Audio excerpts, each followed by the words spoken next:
Find yourself on that holiday you've always wanted to take. Buy that treat that always seemed out of reach. Or just send some of those day-to-day financial stresses packing. £30,000 could be yours, but time is ticking. For another chance to win £30,000 in tax-free cash, text CASH to 63232. Text costs £2 plus one standard network rate message. You can enter online at gbnews.com/win. Entries cost £2. Or post your name and number to GB07 PO Box 8690 Derby DE1 9TT. UK only. Entrance must be 18 or over. Lines close at 5 p.m. on the 30th of August. Please check the closing time if listening or watching on demand. Good luck. GB News Breakfast. Every day from 6 a.m. The Princess of Wales could be back to full duties by the autumn. This would be wonderful news. Well, I actually don't think she is going to be back to full-time duties by the autumn. I think that's how I read it. But in fact, I think what they were saying, this is a report by the Daily Mail's royal editor, Rebecca English, is that Catherine is still recovering and she's still having treatment, but she doubts whether she'll be back to full-time duties, but we will be seeing her. So we will be, seeing her at big royal events, and she'll, if she's up to it, she will, appear now and then. But most of her work will be done from home because she's still having the cancer treatment. And as she said way back in the summer, she has good days and she has bad days. Yeah, and we can all understand that, can't we? But it does make such a difference, doesn't it, to catch glimpses of her. And seeing her and William this week congratulating the GB athletes after the success at the Olympics, it really does make all the difference just to see her, doesn't it? It certainly does. And I think, she wants to get out there, but I don't think she's going to be back at the daily chore of royal duties, visiting hospitals, things like that. I don't think she'd be strong enough to do that. But, she looks terrific. We know she's had a brutal year, in fact, probably much, much worse than any of us can imagine. And so she's, doing what her doctors are telling her. She's taking it very gently. I'm sure she wants to go full steam ahead, but she is being restrained, as it were. GB News, the People's Channel. Hi there, I'm Michelle Dewberry, and I'm going to take a second to tell you all about my show, Dubes & Co. We start off with the issues of the day. We then bring in both sides of the argument. We get rid of the disrespect, and then you throw me into the mix. And trust me, I'll tell it exactly how it is. And then, of course, the magic ingredient, you at home. We mix it all together, and what have we got? In my opinion, the best debate show in town. Monday to Friday, 6 till 7 on GB News, Britain's news channel. Good evening. It's just coming up to 11 o'clock. I'm Cameron Walker here in the GB newsroom. 5 bodies have now been found inside the wreck of the luxury yacht that sank in a storm off the coast of Sicily. The bodies of the British tech entrepreneur Mike Lynch and his daughter Hannah are thought to be among them, but formal identification has not yet taken place. Sicily's Civil Protection Agency says 4 bodies were recovered from the super yacht this afternoon, but 1 body remains inside the wreckage. This takes the death toll so far to 6. 1 person is still missing, and the search for them will resume tomorrow. Police have launched a murder investigation after a delivery driver was involved in a collision during an attempted theft of his van. West Yorkshire Police says officers were called last night following reports of a man found seriously injured in Wortley in Leeds. The victim was given emergency treatment but was pronounced dead at the scene. 4 people who died in a house fire in Bradford, including 3 children, have been named by West Yorkshire Police as 29-year-old Bryony Gowith and Destiny, who was 9, Oscar, who was 5, and Aubrey Berthel, who was just 22 months old. A murder investigation has been launched after the incident, which happened in the early hours of this morning on Westbury Road. Police believe the fire was started deliberately and was domestic-related. A 39-year-old man was arrested at the scene on suspicion of murder and taken to hospital with critical injuries. The Home Office has outlined plans to tackle illegal immigration, including deploying new intelligence officers to target people smuggling gangs. Reopening immigration removal centres in Hampshire and Oxfordshire is also part of the plans, which will add 290 beds. Home Office Minister Seema Malhotra says it's important to tighten the country's border security, but the Conservatives say Labour are not serious about tackling the people smugglers or stopping the boats. Police have named a man killed in his own home by his pet XL bully dog. The victim was David Daintree, who was 53 years old, and specially trained officers are supporting his family.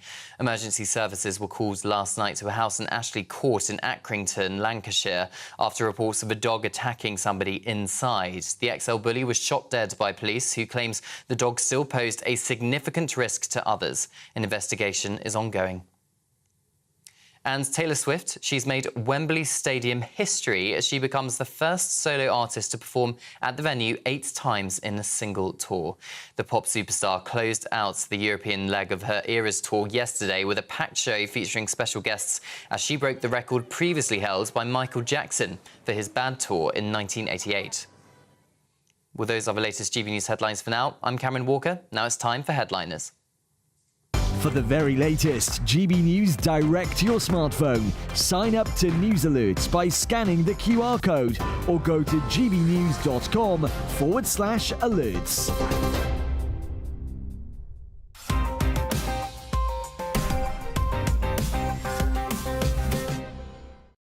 Hello and welcome to Headliners. It's your first look at Thursday's newspapers. I'm Andrew Doyle. I'm joined tonight by 2 comedians from opposing ends of the spectrum.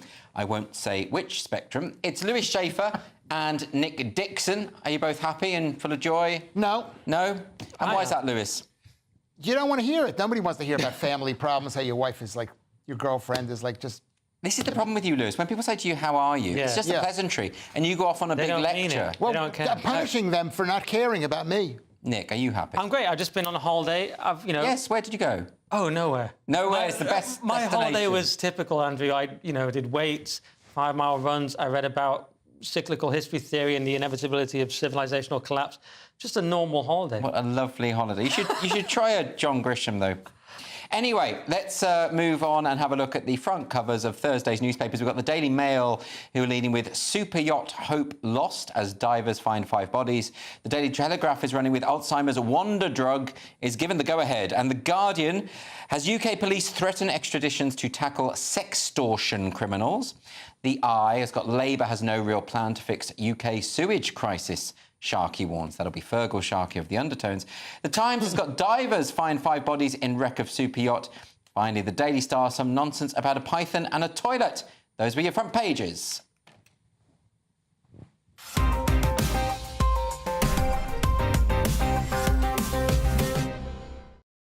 OK, so we're going to kick off with Thursday's Daily Mail, the front cover of which has what treats in store? It's the Daily Mail. It's good news in the Daily Mail. Super Yacht Hope lost. Oh, no, it's not good news. The opposite, really. It's the opposite of good news. Well, but you might consider it good news. This guy, Mike Lynch, was a very big shot. He founded Autonomy, which is one of those British success stories. Yes. And he sold it to Hewlett-Packard, I think, for like $8 billion. And then they looked at the books and they found out that it wasn't worth very much, according to Hewlett-Packard. So they arrested him and they had a whole big extradition thing. And then he came across as being a winner. You haven't really explained the story. He was celebrating this victory. You got to find out who the guy is. If he's somebody, don't you have to explain who the guy is? I think we've got the gist of who he is. He won his court case in America. Yes. And then he was on a yacht in the Mediterranean. Yes. And there was a water spout, or as we would call it in America, a tornado. And 80% of all water spouts and tornadoes are in America. Did you know that? I did not know that. So this is a wreckage. Nick, do you have anything to add, maybe to clarify? I mean, there's an element of conspiracy because he was in this multi-billion-dollar fraud case. His co-defendant was this guy, Stephen Chamberlain. He died being hit by a car out jogging, which, to be fair, I'm not making any claims. It's one of the most House of Cards sort of dodgy ways to go, isn't it? But a lot of people do die that way. I mean, people are saying because this guy dies on a yacht at the same time as that. People are asking questions on the internet, Andrew.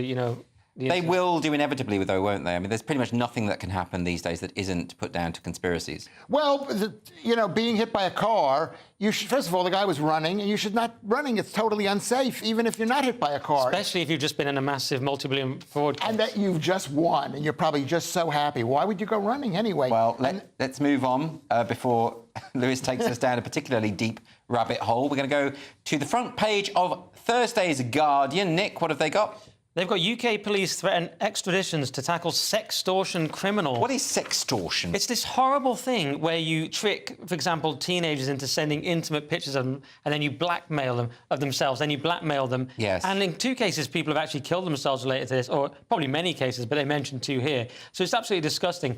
And what they're saying is a lot of this happens in West Africa, but they're saying you're not safe from prosecution because we're going to try and extradite you if you keep doing this. And actually, this is good. And normally, the Guardian's rubbish, but this is actually good because something needs to happen because it is a horrible, horrible thing. And it must be tricky to track down these people. I suppose they can do it through the IP address and that kind of thing, but it still must be quite tricky.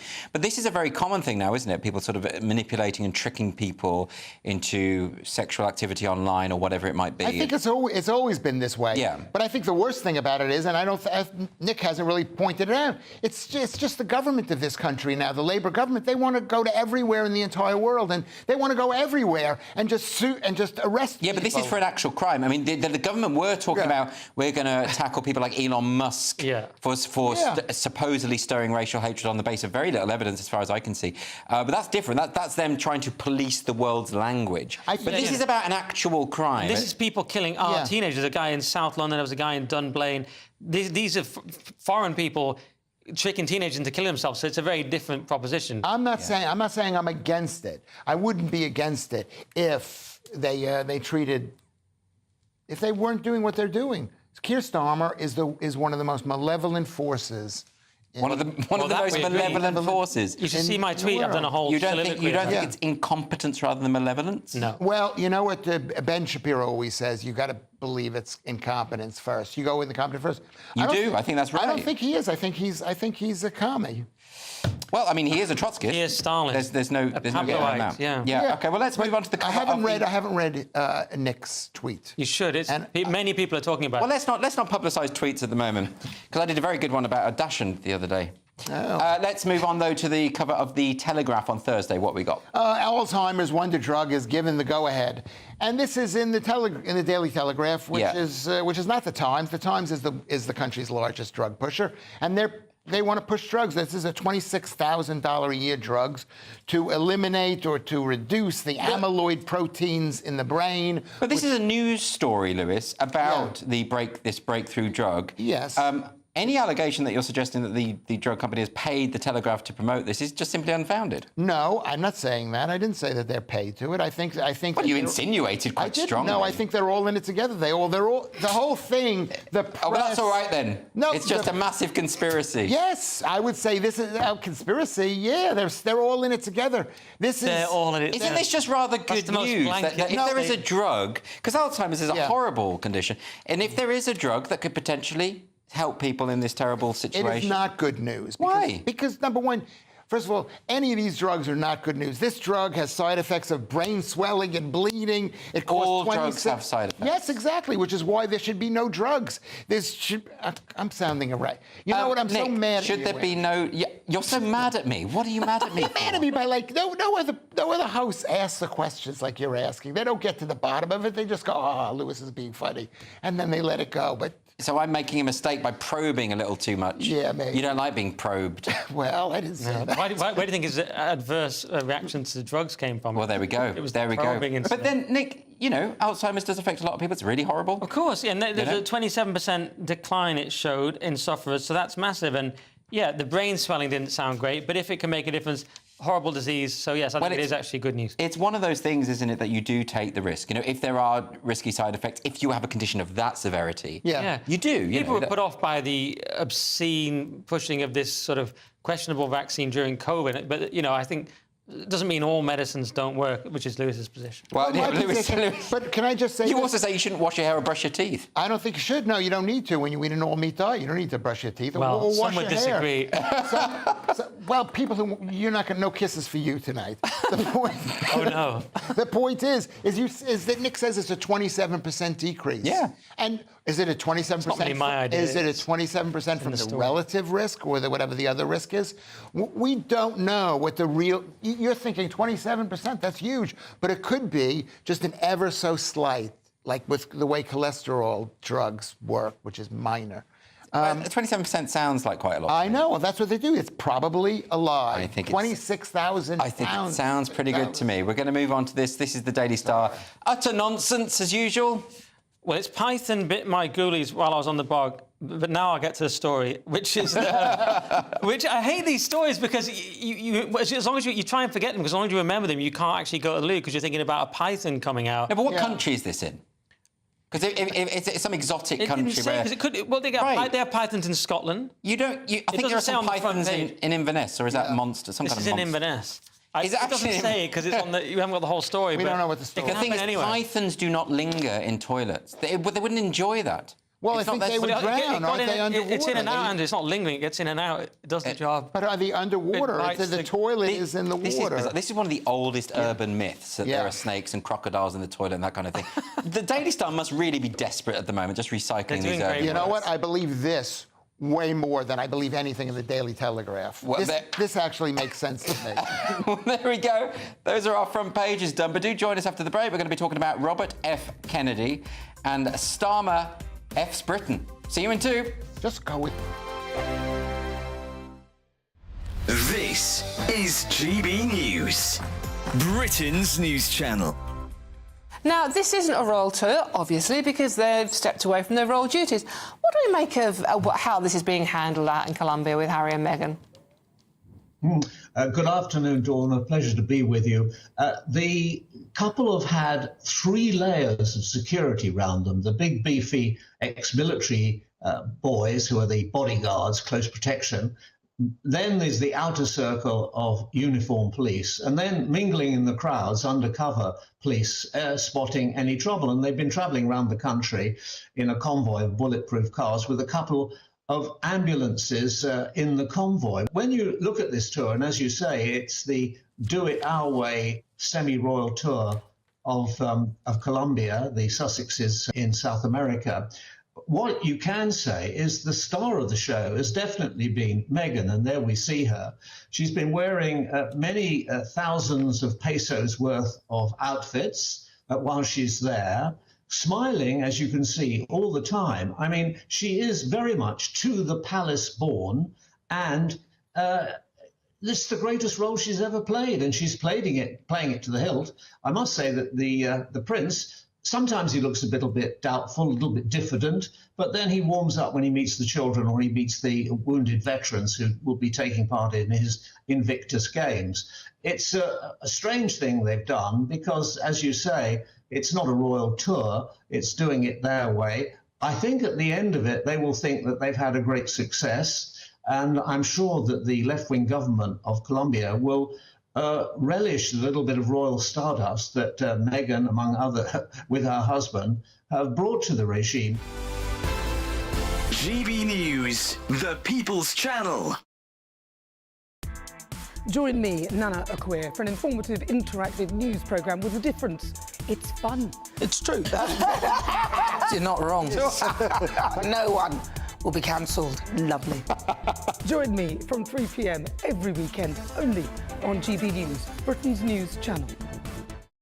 Weekdays on GB News. Wake up to breakfast every day from 6 a.m. Followed by Britain's newsroom at 9:30. At noon, it's Good Afternoon Britain. Followed by Martin Daubney from 3 p.m. Only on GB News, the People's Channel, Britain's news channel. Join me, Neil Oliver, every Sunday night at 6 p.m. on GB News. And if an hour is not nearly enough for you, go to gbnews.com for special extended episodes online every Friday at 9 p.m, where we can truly get into the nitty-gritty of what's going on. GB News, Britain's news channel.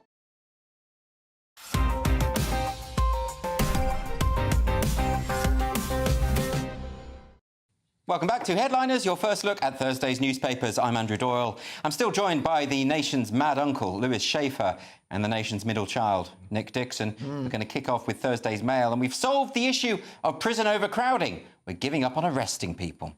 Yeah, well, arresting... No, I don't think we're giving up arresting people. We're just giving up on arresting some people. Yeah. Police fear further action to tackle prison overcrowding will leave them, the police, unable to make arrests. If basically what's Operation Brinker? Operation Brinker is arresting people who've just spoken their minds. They're supposedly... So basically, they want to free up all this space in the prisons for people who've sent mean tweets. Right, 100, 1,000 of them, whatever. I mean, the prison system is so minuscule in this country. I think it's 89,000 places, maybe 100,000. In America, they got 2.5 million, but they make money off of it. Why don't they just put all the people who've sent mean tweets on an island or something like that? Yeah, call that island Britain and say there's freedom. But they're not doing it. They're not going to do that, Lewis. That would be mad. Nick, are you troubled by this?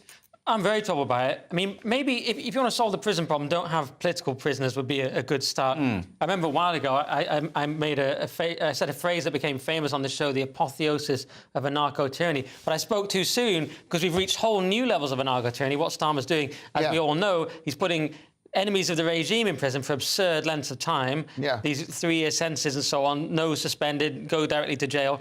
And he's letting out criminals. It's Operation Joker, they should call it. It's what the Joker or Bane would do in Batman. Let's let out the criminals, put in the political prisoners. Yeah. It's obscene. You know what's troubling about this as well? You know, I've spoken to Americans about it. Americans don't get this. They don't get why, even if you say some really horrible and offensive, why on earth would the police be knocking on your door? Yeah. It just doesn't fit in their mindset. Yeah. And it shouldn't fit in ours either. You know, we're meant to be a free society. And yes, these people are saying horrible things, but the idea of them... And the other thing about this is they're not pleading guilty because they know that... sorry, they are pleading guilty. They're pleading guilty because they know they'll be on remand for heaven knows how long. They'll end up serving less time. It'll be quicker. And until someone pleads not guilty and takes it all the way to the higher courts, this will go on and on. But a lot of these people are economically underprivileged, and they can't afford to do that. What do they call that when you put somebody in prison? Say we're not letting you out until you admit that you've done it. Yeah. People don't want to be in prison.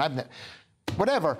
It's called tyranny. Yes, it's called tyranny. It's called tyranny. I can say this because I don't care. I'm 67. I don't care about my career. But this guy Keir Starmer and the Labour Party, this is the most evil thing. The country. But what I would say to that, Lewis, is that these laws have been on the statute books for quite some time.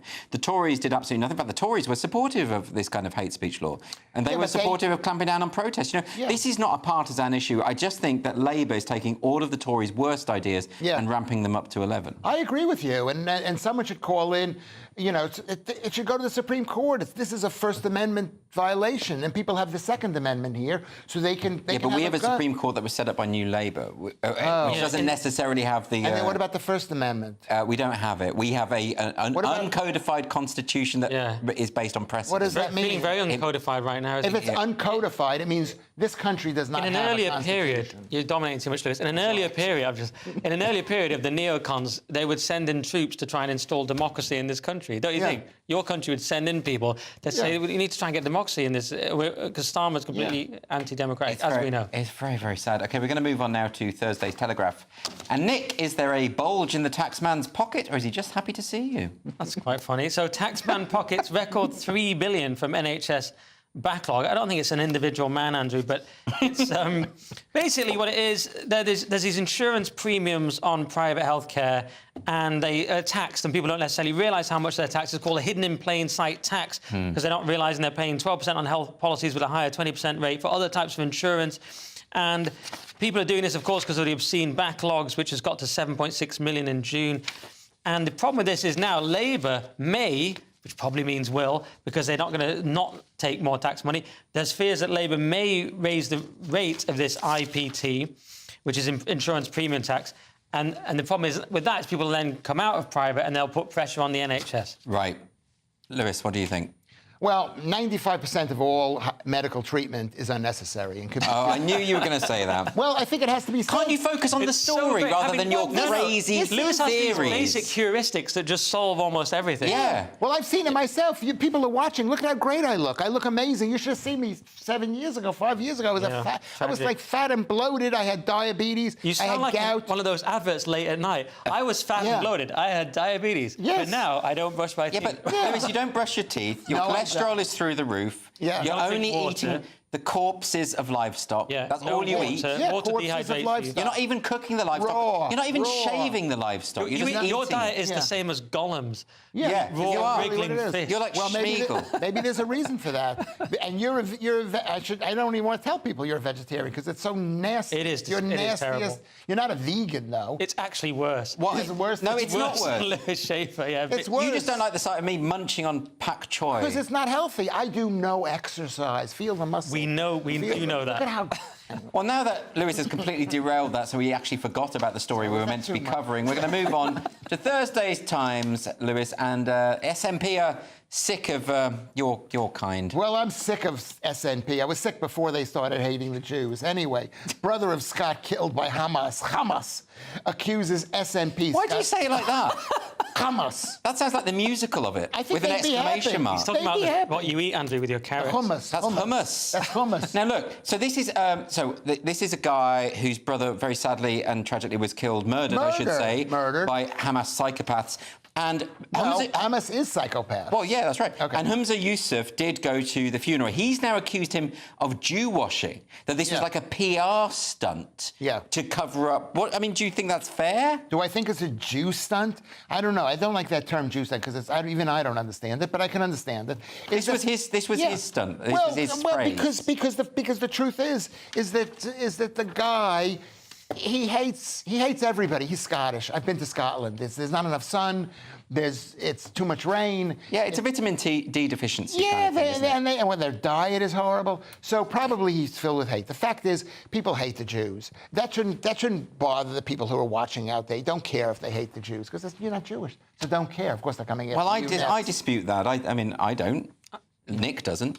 So, there's two already. Do you want to know something? I don't think you do, but I think the fact is He's not sure about me. I don't know. I haven't. but the problem here is he's got a problem with the SNP's policy in terms of Israel. Absolutely. That's the thing. Well, firstly, I thought Jew washing was what Lewis Schaefer does once a week. Can I make that joke? It's a terrible joke. But or a month. It's not accurate. It's once a month. Once a year. But, it is it's like Queen Elizabeth I. It's a comedy show. And we're friends. It's a serious story, though. Of course, it's a horrible story, and it must be very frustrating, to say the least, to see politicians having these sort of photo ops when your brother has been killed. I mean, it's unimaginable, really.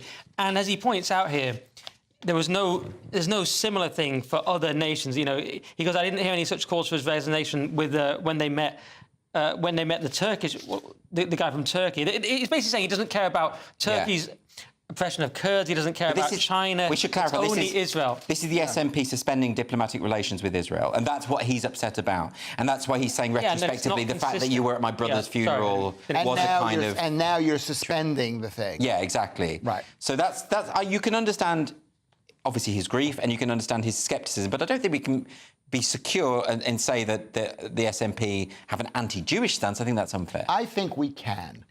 I think there's something very wrong about the SNP. Oh, I would agree with that. Okay, and whatever subject they touch, you got to. I don't think I think Jewish people would have to think very carefully about voting for any left-wing parties. I mean, Starmer's made it safe for sort of Muslim gangs to roam around, doesn't treat them the same as other people. I think the left has made Jewish people less safe.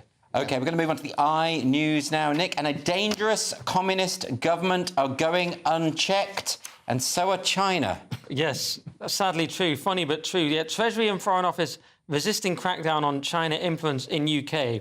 So there was this policy, Tom Tugendhat was very keen on it, and it was to make China in the enhanced tier, which was a thing recommended by MI5. So they would be seen as the highest level of security threat, which would mean that you'd have to give...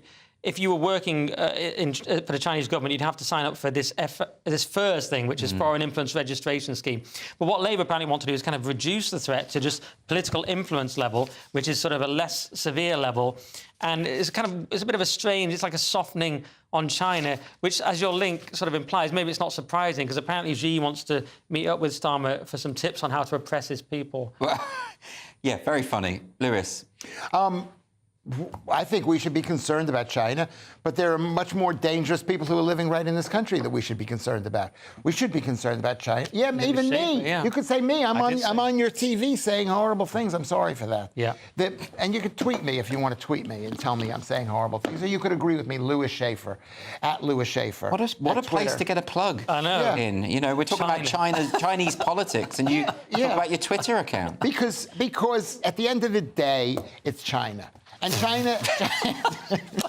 You're making no sense, Lewis. We're going to move on to this. This is a story about Kennedy potentially back in the cabinet. Interesting. Yeah, so this is a change. I think people have seen the Democratic... Anyway, Trump will consider cabinet role for Robert F. Kennedy Jr. if he drops out of the race. He's been running for president as an independent. Yes. And he's gotten a bit of leeway because people like another chance, but that's not the way American politics works. Well, there was a rumour, wasn't there, that he was thinking of supporting Kamala Harris at one point, so this could go either way. Was. But there was also that leaked recording of Donald Trump phoning Robert Kennedy Jr. And sort of saying, you should come on board. That got accidentally leaked by Kennedy's team, and he did apologise for that. Yeah. But, Nick, this would be interesting, wouldn't it? I mean, if Kennedy does join Trump's ranks, if Trump rewards him with a place in the cabinet, that would be a huge boost for the Trump campaign. Massive boost, and Trump will win. I already believe Trump will win unless they rig it, and this will be a massive boost, especially as Kamala Harris is so weak. And what was really interesting, so Nicole Shanahan, who's RFK Jr.'s running mate, did a video on this. She did an interview on a podcast, and she talked about the attacks from the Democrats and how none of the attacks have come from the Republicans. It's all come from the DNC.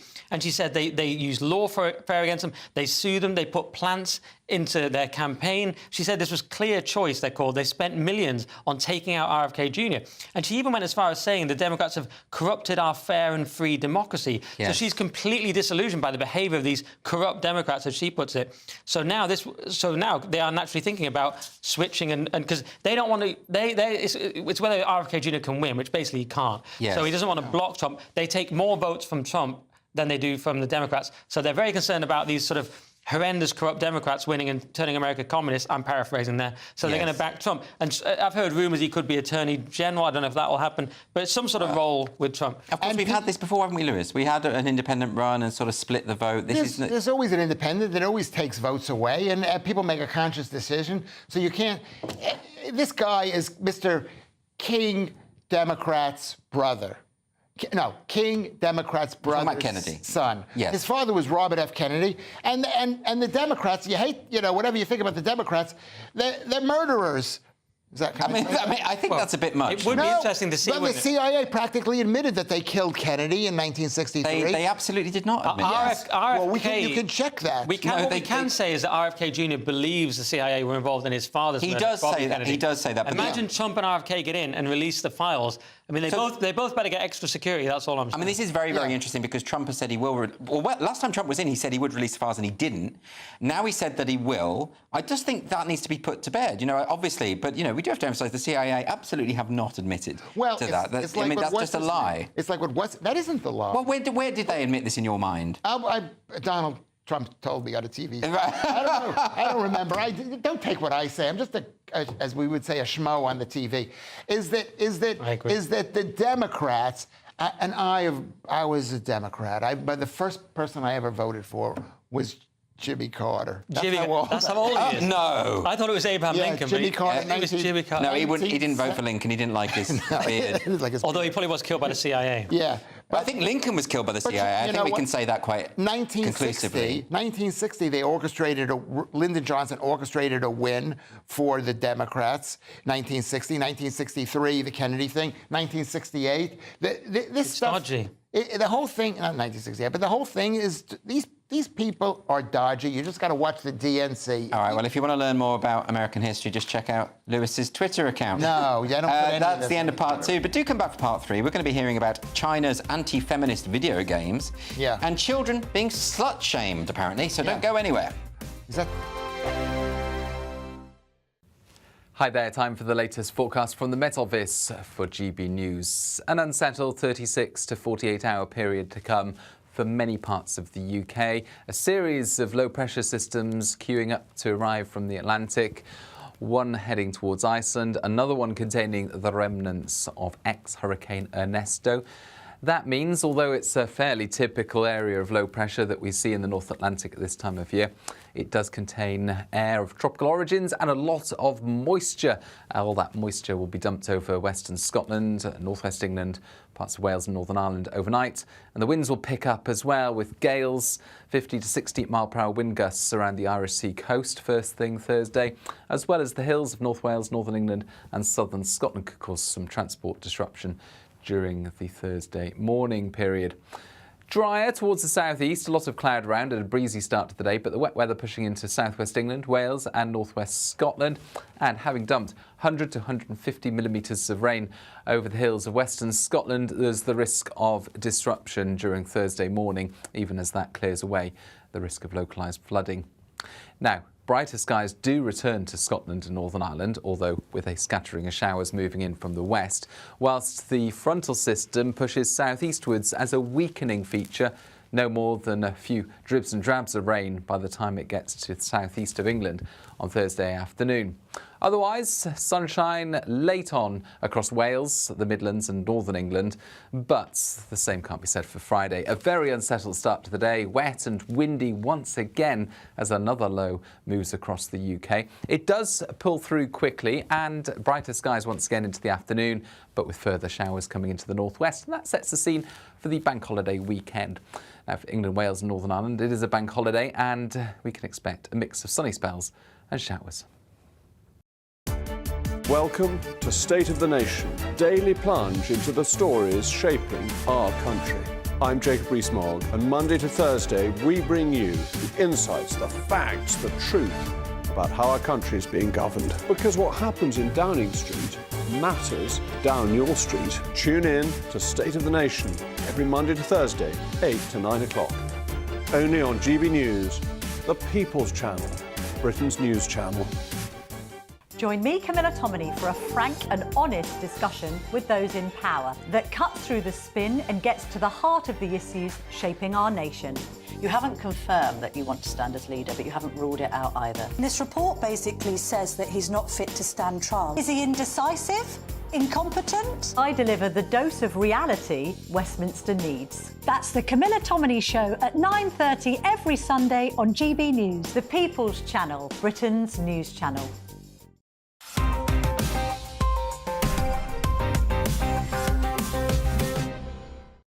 Welcome back to Headliners, your first look at Thursday's newspapers. We're going to jump straight back in with The Guardian. And a man in Pakistan has been charged with spreading false claims. As if was his name, I believe. As if? As if, yes, it was his name. No, it's not exactly as if. Is it as if? As if, yeah, as if. And this is, as it is, that's very funny. That is funny. I thought it was going to be a joke about me and my outrageous, the things that I said. No, it's a joke about someone's name. And in Pakistan, as if that matters. Of course, they got funny names. Anyway, man charged in Pakistan for alleged role in spreading false claims before UK riots. There's a guy in Pakistan who said that he announced the name of the guy who supposedly killed those 3 little girls in Southport. And this was the big thing, because it looked like a news site, and it was called Channel 3 Now. Yeah. And this is where this false claim that this was an asylum seeker who was on an MI6 watch list and all the rest of it. But it wasn't true. None of it was true. And it got spread all. In fact, a name was even named. And it caused. In fact, some people have gone to prison for repeating the misinformation. Which was a Muslim name, so people in this country thought it was a Muslim. But this was actually some guy in Pakistan doing it, allegedly. Yeah. Right? And he's been arrested by the Pakistanis. Right? Yes. And the Pakistanis are arresting him on behalf of the English because the English want to arrest everyone around the world. Here's the problem I've got with that. Obviously, that kind of misinformation is really dodgy and hugely irresponsible. You still can't arrest people for making things up, because otherwise you'd be there all day. You'd have to arrest everyone, politicians, media.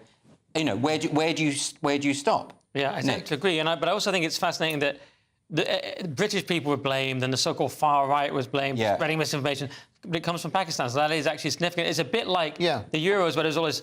You remember the Euros, where it was all racism and all that. And it turned out to be coming from foreign accounts. Yes. So that is interesting. So we got people going to apologise and say, oh, it wasn't just. But they are actually extraditing this guy. I mean, they're doing something. But this is the minor issue. The issue is really bad. We shouldn't be going. We British people shouldn't be going around the world arresting people and doing all that stuff. Clearly, if you go and set fire to a building or attack a mosque or something, those are the people you arrest. Surely, not someone who tweeted something out. If that building's like Grenfell, which is basically tiled in really flammable stuff, which is what this country is. People are so upset about the mass immigration without their consent. They've seen their country but you still have to hold people to account for illegal activity. People are trying foreign influencers who are trying to create problems in our country. I think I've got more sympathy for cracking down on those people. But yes, cracking down on English people who've just posted something bad. Well, the woman who went to prison actually posted, "If this is true," at the start of the tweet, and then named. For that, she got a prison sentence, I think. So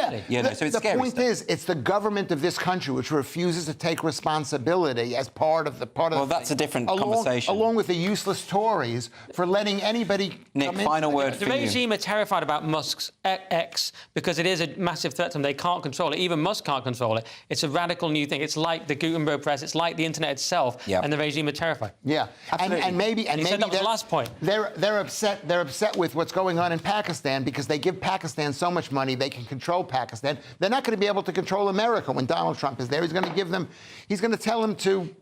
Lewis has to have the last word. You know this, it's Nick. An ego thing. It's sorry. Because this is such an important. I forgot what it was like. This is the end of the world, Andrew. Sorry. Few minutes. Is it?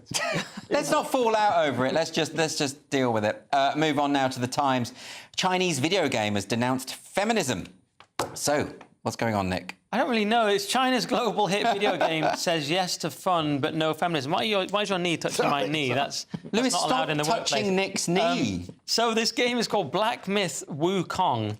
And Wukong, I believe, is a monkey king. And this is apparently a huge game, right? This huge is game. Massive. Totally huge, great numbers. And it's it's the monkey king. And video games, which once bore the stigma of digital heroin, can now be seen as a carrier of culture and knowledge. So it's whether China's kind of embracing it. But it comes with a strange list of requirements or sort of suggestions from the people making it, which say, enjoy the game. They say, do not include politics, violence, nudity, feminist propaganda. What do they mean by that? They're sick, Andrew, of feminist propaganda in their video game. I've got no idea, but yeah, I think we're all sick of feminist propaganda. Anything that's in the DNC, they're sick of. This is just China's attempt to get a brand. They're a useless.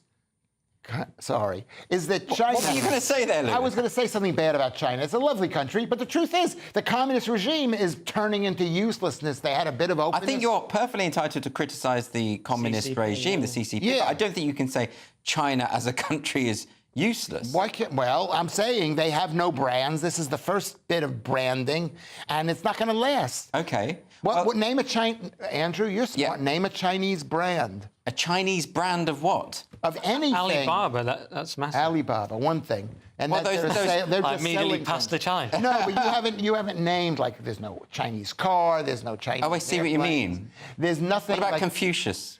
That's a person, isn't it? Yeah, doesn't he get a brand? You think he's a brand because he's so often quoted? Yeah, he's so often quoted, exactly. He probably gets some money every time he's quoted, you know? Well, I haven't seen him. Is he around? Maybe. Yeah, he's probably in Vegas. He's probably got a residency.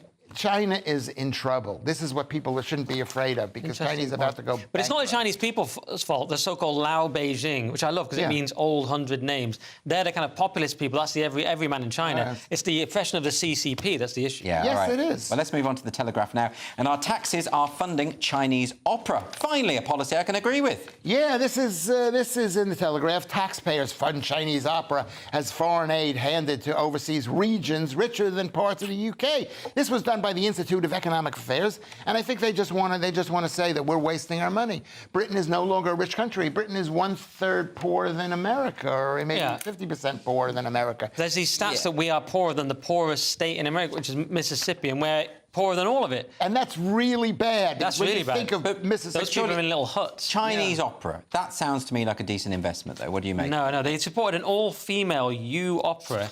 And then you look at it and you go, we're still giving $8 million a year, China, although it's gone down from $82 million in 2019.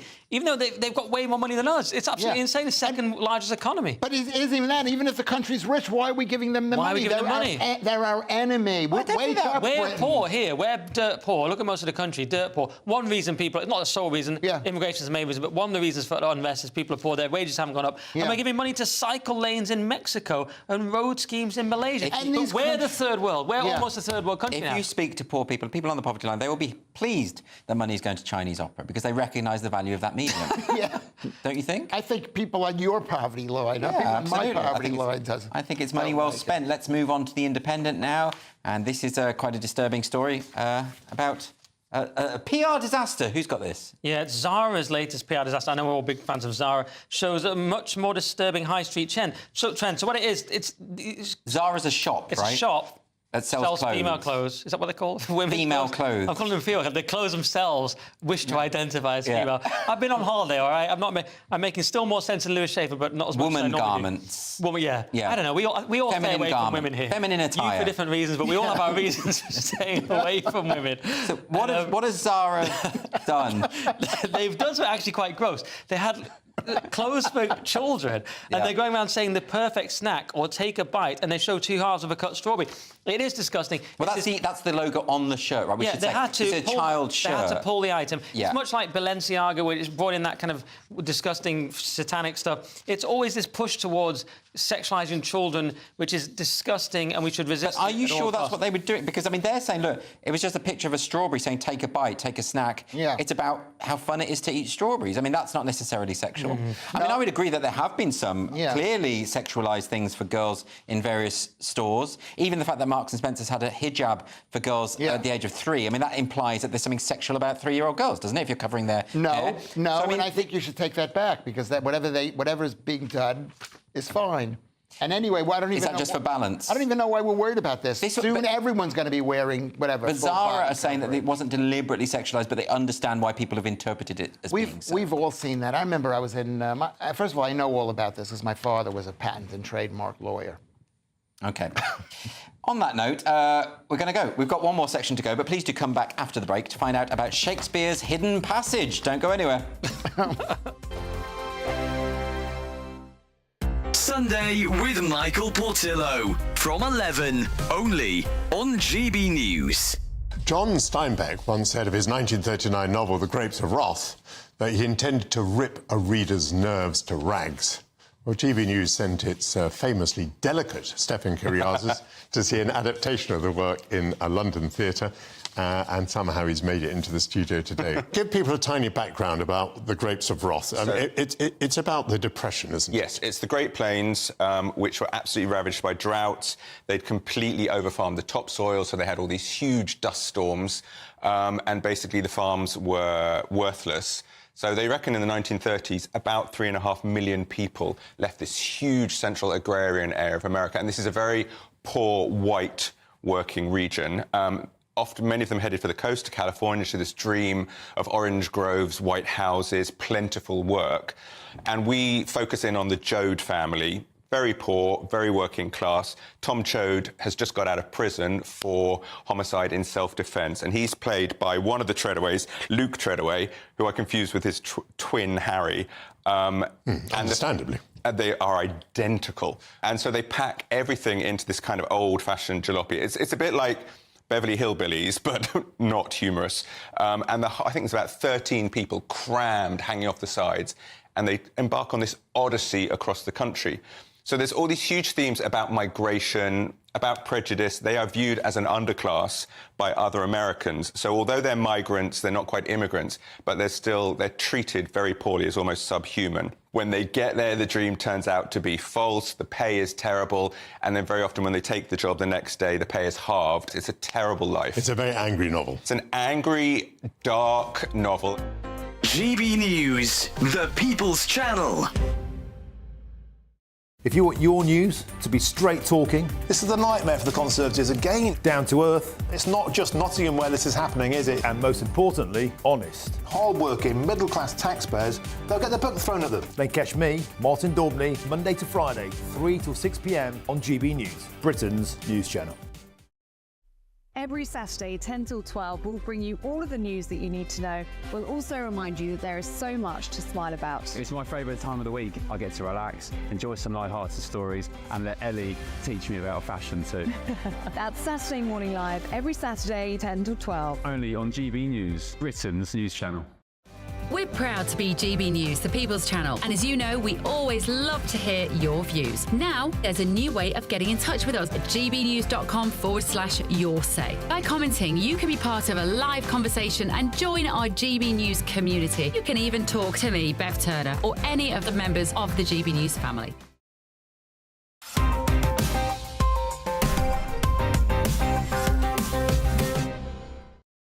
Welcome back to Headliners, your first look at Thursday's newspapers. We're going to jump straight back in with the Mirror.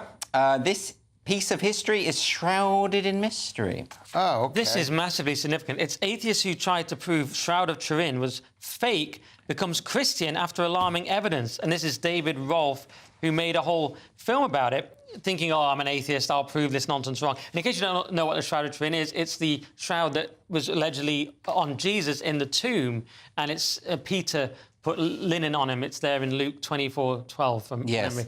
And there was a test, wasn't there, of some of the fabric, which determined that it was from the Middle Ages. Yes. However, that proved false. That proved that was just that piece of the fabric had been repaired and reconditioned. By nuns or something. The actual Shroud of Turin goes back 2,000 years. It would be correct to the time of Jesus. And you can't recreate it. It gives you a kind of photo negative. You can't... It's a bit complicated. And there's no way that it could be done. There's no trace of dye or pigment. And the guy has actually said, I'll give you $1 million if you can recreate this. No one can recreate it. Yeah, there's been a lot of books and essays written about this and a lot of speculation. I've watched some great YouTube videos on it. Yeah, I mean, it's very interesting. I mean, there's one theorist who says this couldn't have been produced unless the individual in question was dead.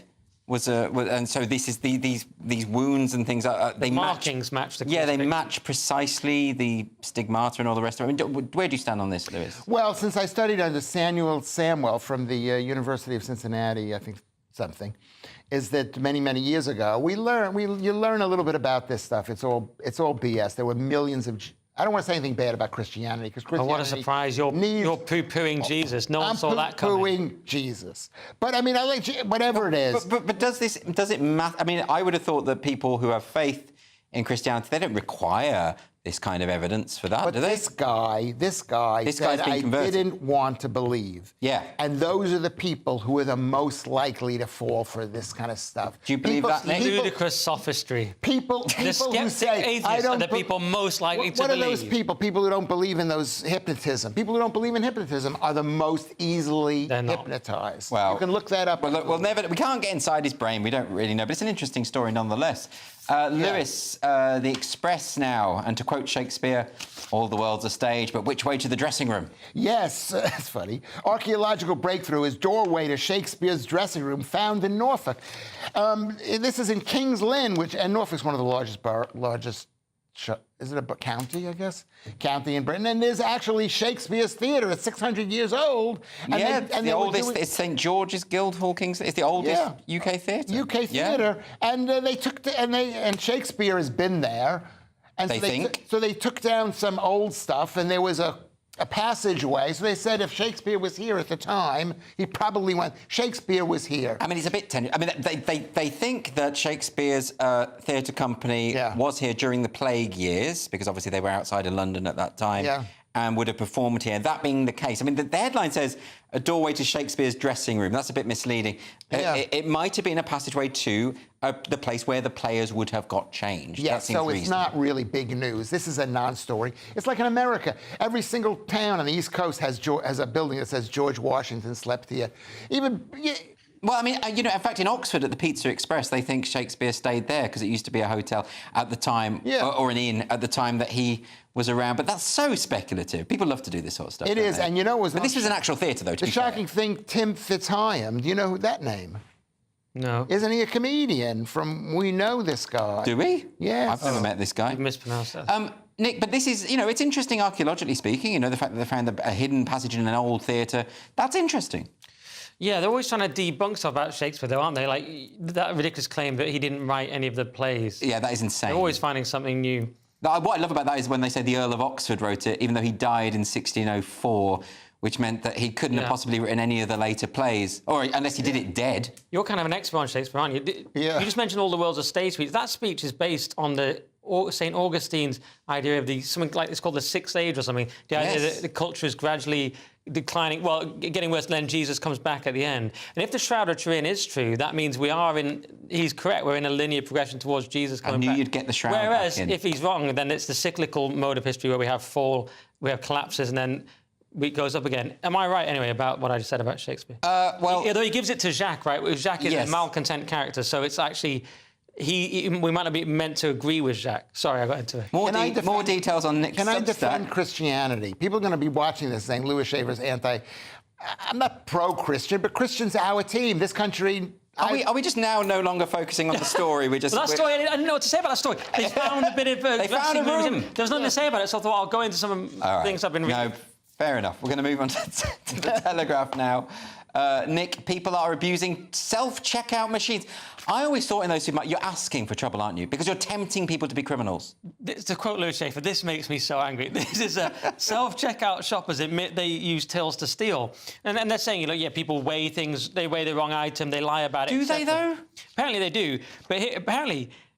it's adding at least 6p to every store transaction that people steal. But the problem is now, people now have to steal to keep up, because now they're going to price things more because people steal. So it's a chicken and egg. I'm shocked by this. It says 1 in 8 adults do this. Yeah. That they put the wrong item in the self-scan. Hire some staff then. You knew this was going to happen. Do you know what really annoys me now in Sainsbury's?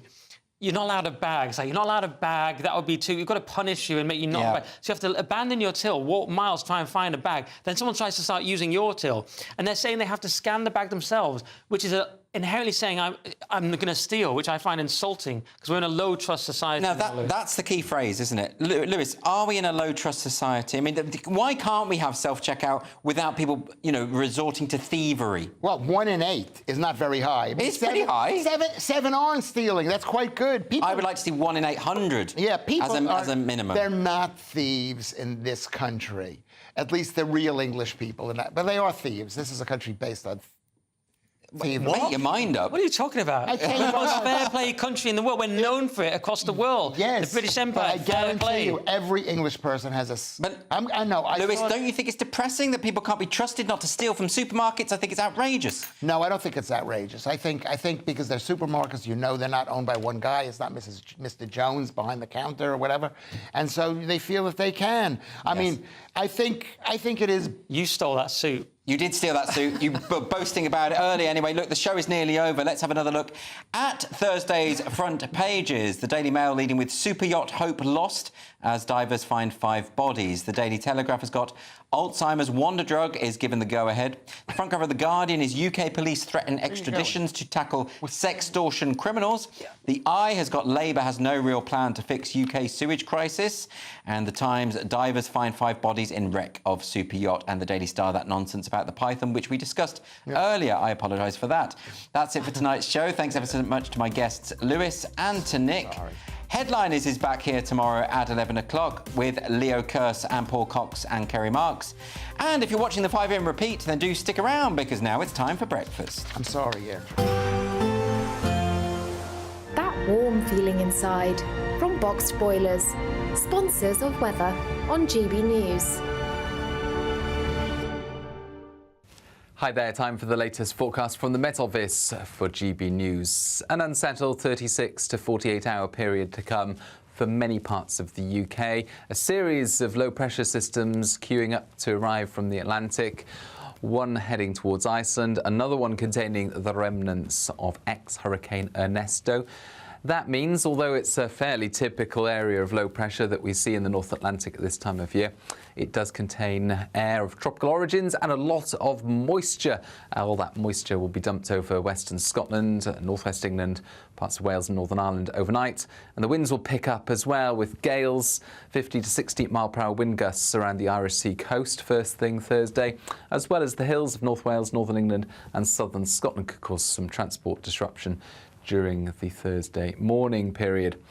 Drier towards the southeast, a lot of cloud around and a breezy start to the day, but the wet weather pushing into southwest England, Wales and northwest Scotland, and having dumped 100 to 150 millimetres of rain over the hills of western Scotland, there's the risk of disruption during Thursday morning, even as that clears away, the risk of localised flooding. Now, brighter skies do return to Scotland and Northern Ireland, although with a scattering of showers moving in from the west, whilst the frontal system pushes southeastwards as a weakening feature. No more than a few dribs and drabs of rain by the time it gets to the southeast of England on Thursday afternoon. Otherwise, sunshine late on across Wales, the Midlands and northern England, but the same can't be said for Friday. A very unsettled start to the day, wet and windy once again as another low moves across the UK. It does pull through quickly and brighter skies once again into the afternoon, but with further showers coming into the northwest, and that sets the scene for the bank holiday weekend. Now, for England, Wales and Northern Ireland, it is a bank holiday and we can expect a mix of sunny spells and showers. A brighter outlook with Box Solar, sponsors of weather on GB News.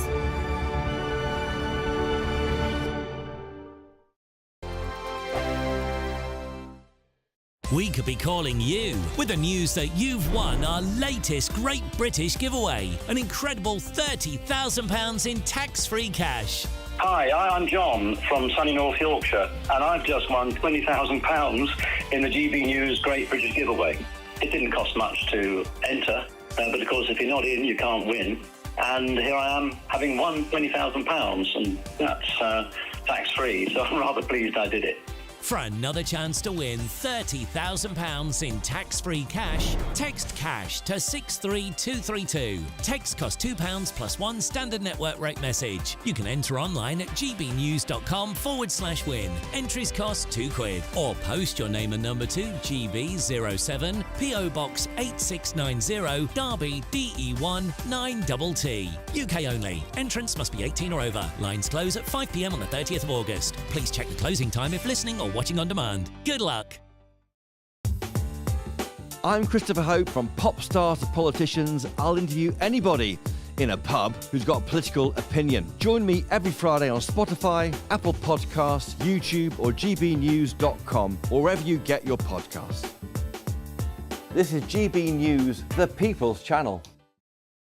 I'm Ellie Costello, and thank you so much for joining us here on GB News, the People's Channel, Britain's news channel. I'm Arlene Foster on GB News, Britain's news channel.